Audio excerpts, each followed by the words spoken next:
Next, we are going to go to Catalina from the Patient Advisory Council. Hi, everyone. My name is Catalina Berenblum. I am a current senior, almost graduating at the University of North Carolina at Chapel Hill, and I am the PAC co-chair. So a little bit about what I want to talk about today. For those who are not aware, the Patient Advisory Council is a crucial part of ICN that's made up of patients who advise Improve Care Now on all matters in relation to patient experiences. So I want to touch a little bit about what the Patient Advisory Council is as a whole. I want to talk about what the resources we create are and why they matter.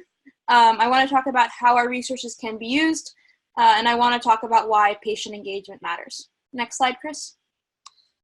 Okay, so who we are. We are mostly patients who are above the age of 14 at ICN centers. Right now we're limited to the United States, but we're hoping that we can get some folks from overseas at some point. We have approximately 60 members right now. We communicate entirely online, which is kind of a big hurdle to overcome for a bunch of teenagers, pretty much. We're half support group. We do support each other when it comes to IBD. We have a Snapchat group, an Instagram chat, all that kind of thing. And we're half a patient advocacy organization. So we go to conferences, we create resources for other patients, and we discuss in different groups within ICN about why the patient experience matters and how different clinical procedures and research procedures can be more patient-centered. We are made up of 3 different groups, so 2 co-chairs, Christian Lawson and myself.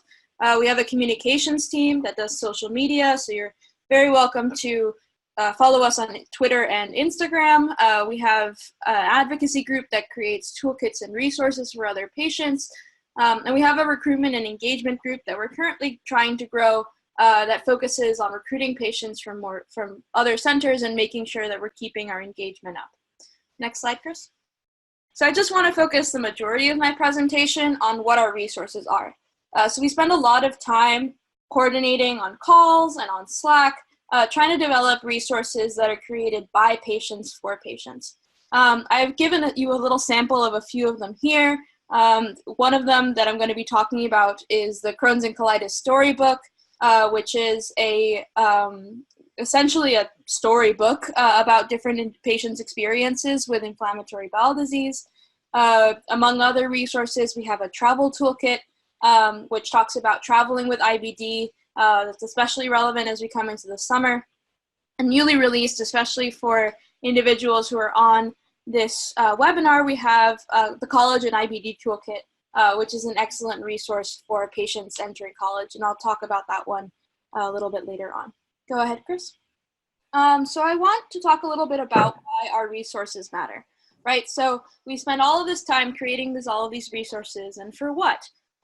So I want to focus a little bit first on the IBD storybook, because I think it's an excellent example, especially for new diagnoses.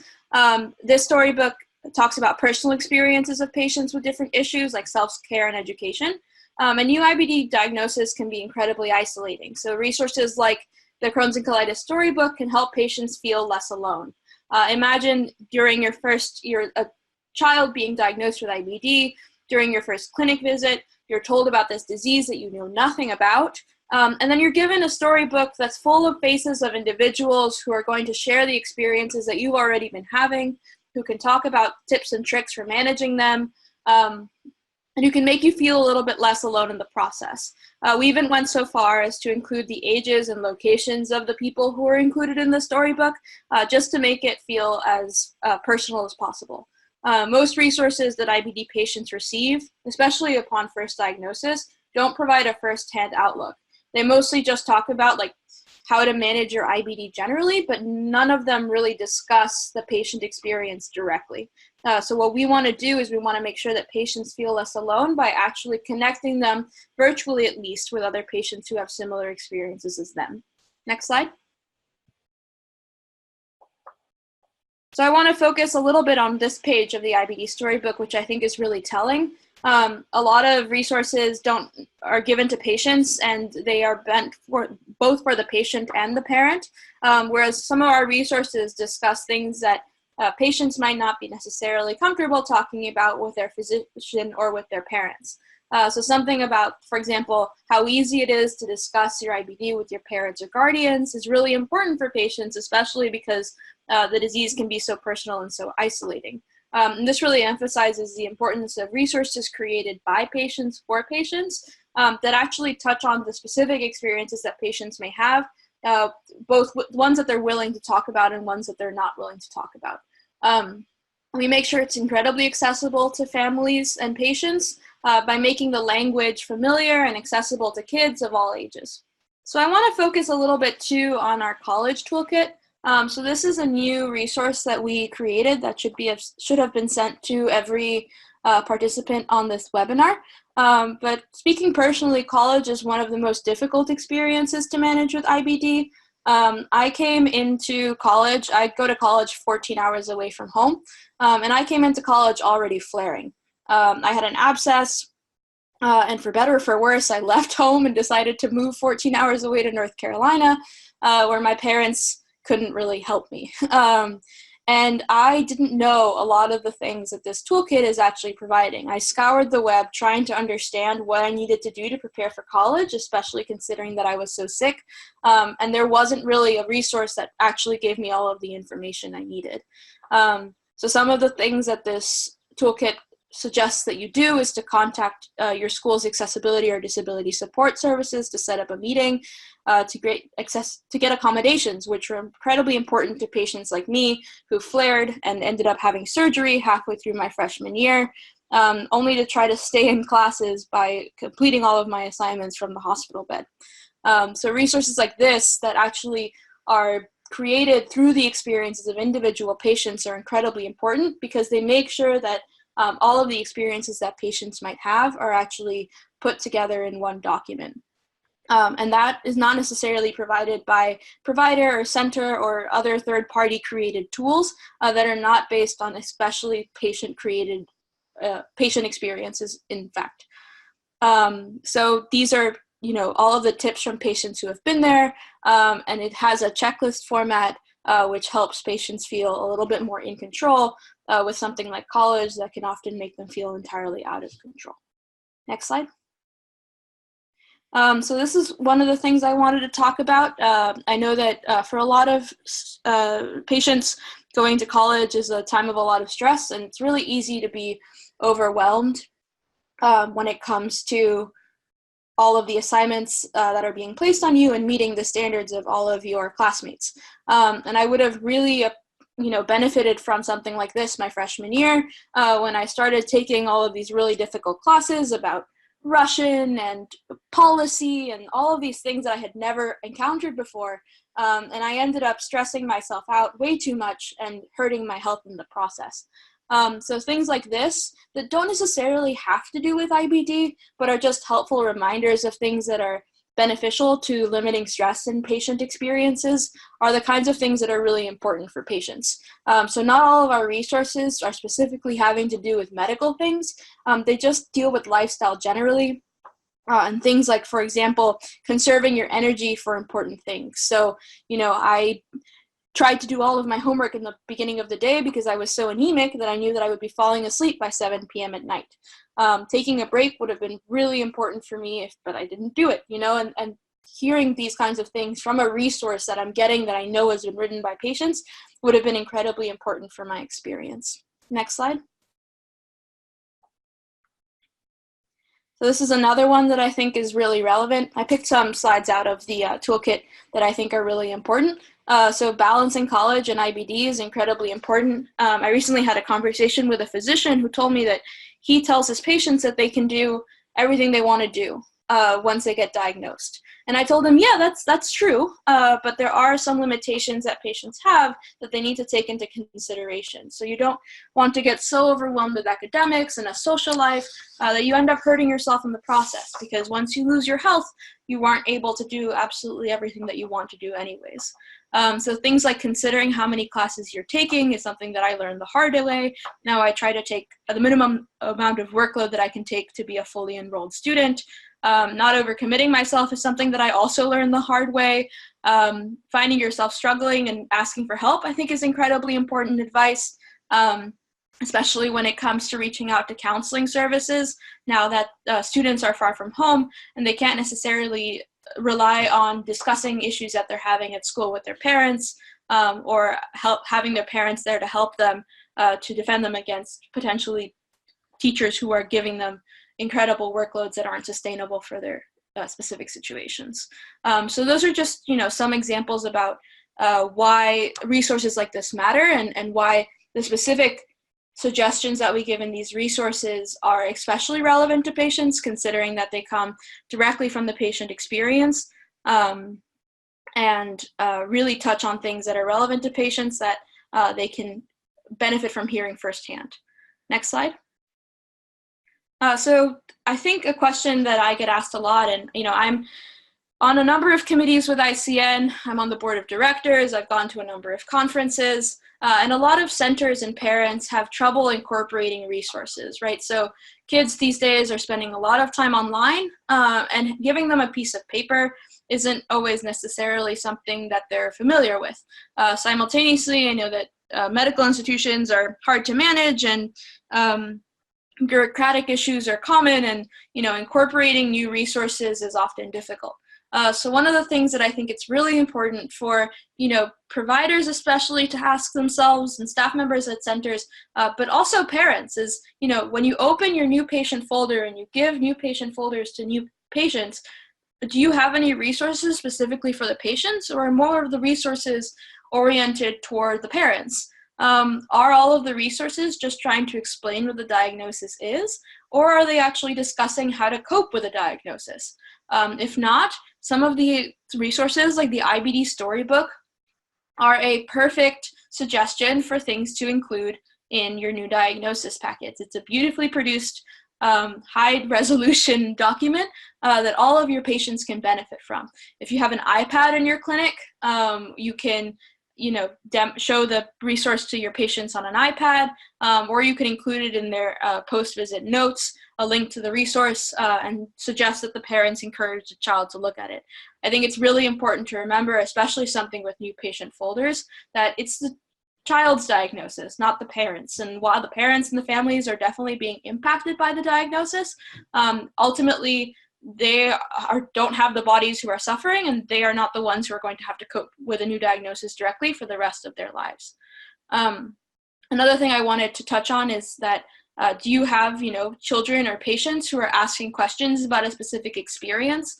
So the web is a great resource for a lot of things, but often especially advice about IBD is spread out over multiple websites, and it's difficult to find specific patient experiences about different issues. So travel, for example, is something I get asked a lot. I lived in London for 6 months, and a lot of people want to know how the hell I did that, considering that I'm on a biologic, and how I managed my insurance and all of the rest. And that's the kind of thing that our travel toolkit can help children and families to understand. It's really important to not only provide parents advice about the technical issues of insurance and about medications, but also to provide children advice about how to deal with their diagnosis in a number of situations. One of the resources I think that's especially important about this is we have a body image toolkit. I think body image is a issue that's not necessarily touched upon with a lot of patients and parents, and it's something that patients might feel especially uncomfortable talking about.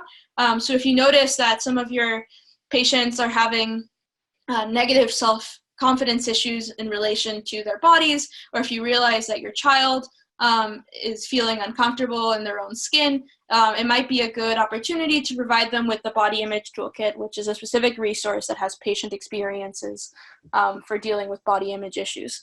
And so we not only have resources like the IBD storybook, but we have resources like the college toolkit, like the body image toolkit. We have an ostomy toolkit, a travel toolkit. All of these resources are specifically for specific questions that patients and parents might have, and that your children might ask you if you're a parent as well.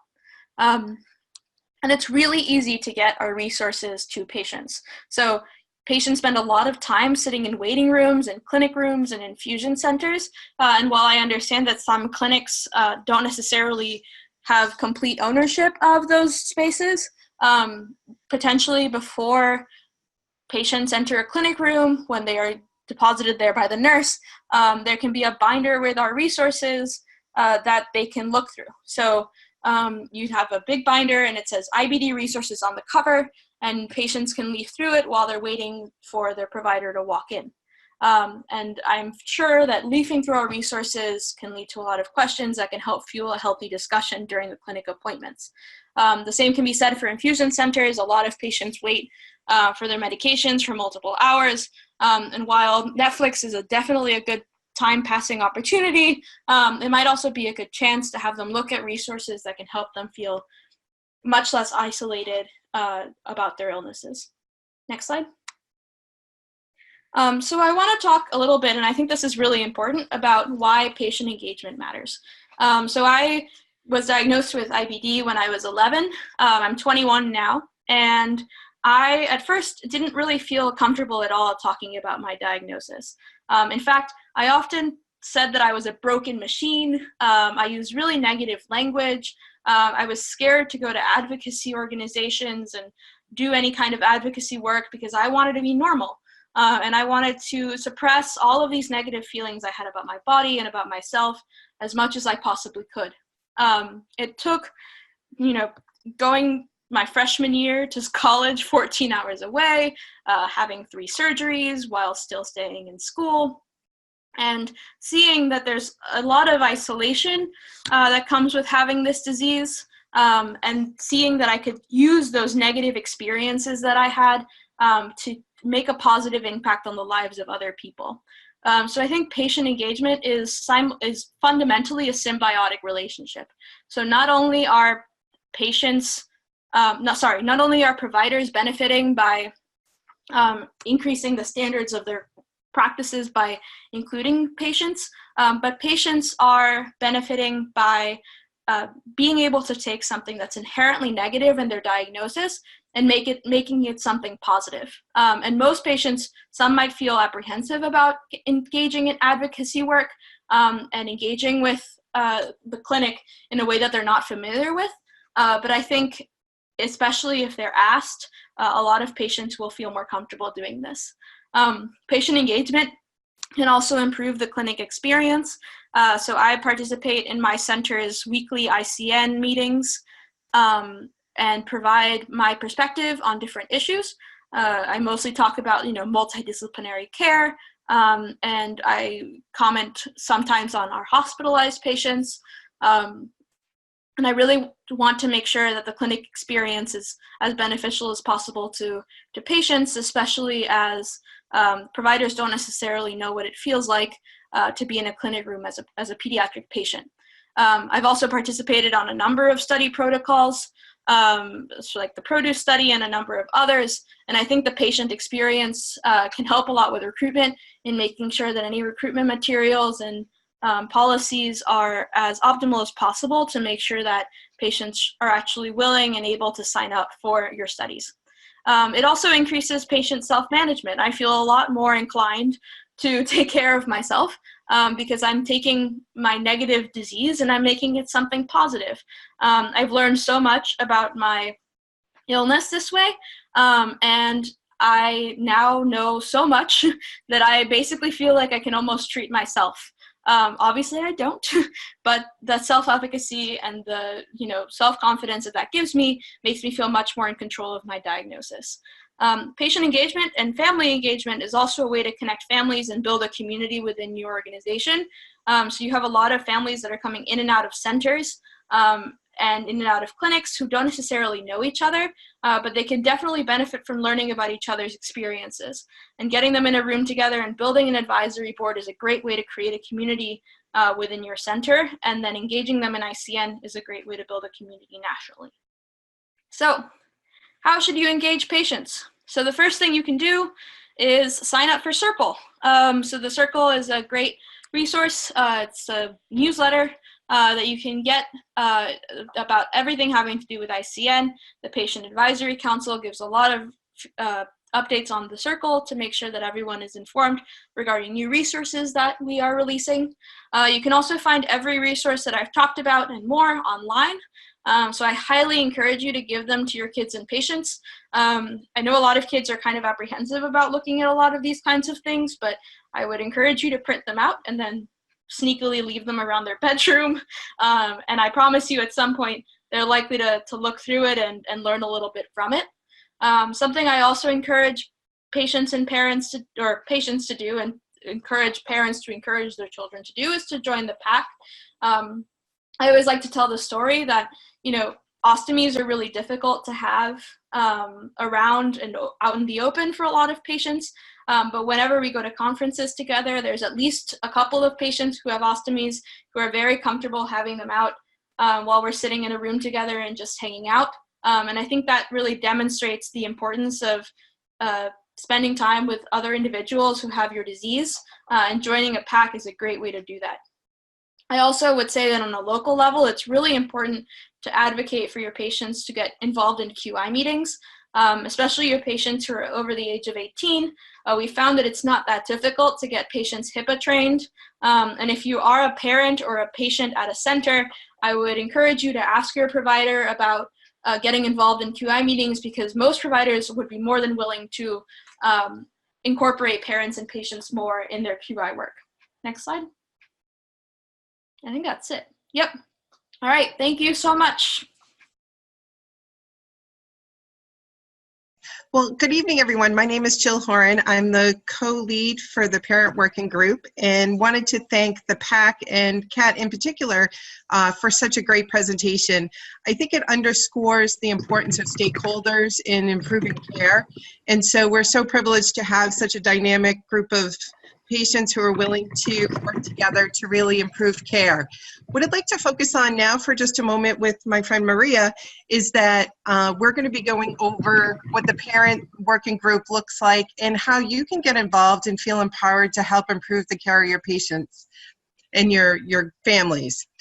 So just a little background, the Parent Working Group is a group of parents and guardians of children with Crohn's disease and ulcerative colitis.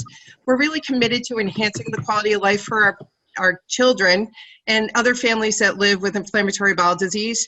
I think the key part here is that not only do we want you to exist with it, we want to empower and help you thrive to really reach your full fruition and have your kids reach their full potential.